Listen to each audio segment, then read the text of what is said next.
Ćao youtuberi,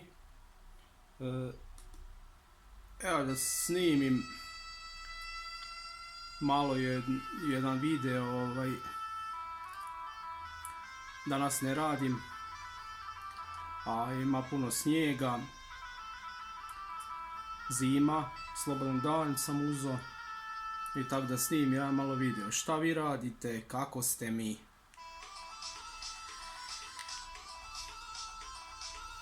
Eto, da vam kažem, šta ja znam, napišite u komentar kakvi video hoćete da snimim, da li da vam snimim kakav je život u inostranstvu, koliki su troškovi, recimo života, stana, primanje, troškovi trgovini, šta ja znam, da počnemo od toga recimo. Plaće su dobre, da ne idem sa ciframa, zavisi kakav posao radite, ali oko 2000 eura, 2500 eura plata, recimo, a poslije tog, recimo, od ti 2500 eura plate, morate dati 600 eura za stan, recimo, 650, sa režijama, za stan da date, minimalno 250 eura treba vam za hranu, kad ste sam, minimalno 250 eura. Plus toga ako izađete malo s društvom vamo tamo, znači to se popne i na 400 eura troškova.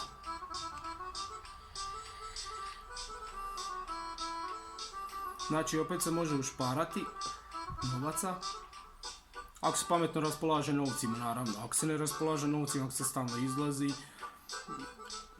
da se stalno kupuje, ne znam, neki luksuz ako se kupuje, ali dobro. Treba da se luksuz kupuje, naravno.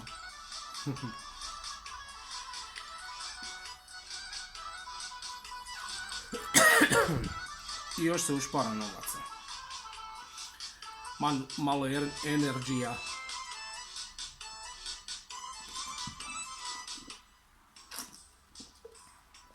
Malo energy drink, njega obožavam, super je,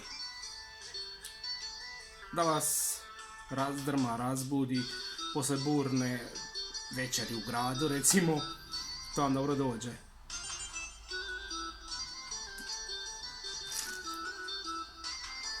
Tako da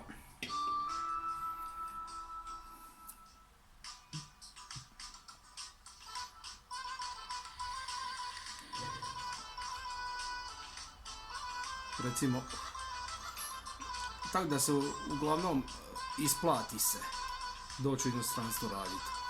Znači još se i ušpara, iako si sam. Znači uzmi si sam stan, dvosoban, trosoban, šta ja znam. Daš nekih 650 sa režijama i hrana 250, znači i 200 nek potrošiš na izlaske, znači još se ušpara. Znači uspije se još ušparat novaca, što je okej. To je dobro.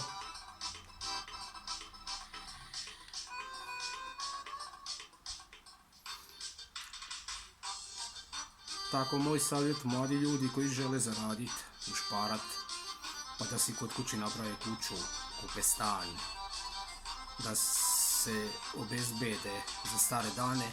Naravno inostranstvo da se zaradi i da se ušpara para.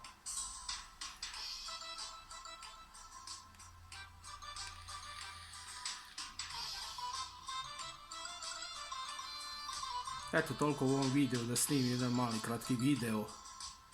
Komentirajte, lajkajte, dislike, pretplatite se na moj kanal, pišite kakav video da napravim.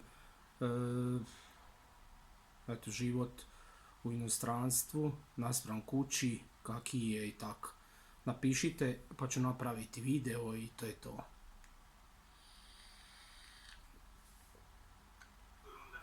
Lijep pozdrav, budite mi pozdravljeni youtuberi. Tako da, uživajte, čuvajte mi se i Lijep pozdrav!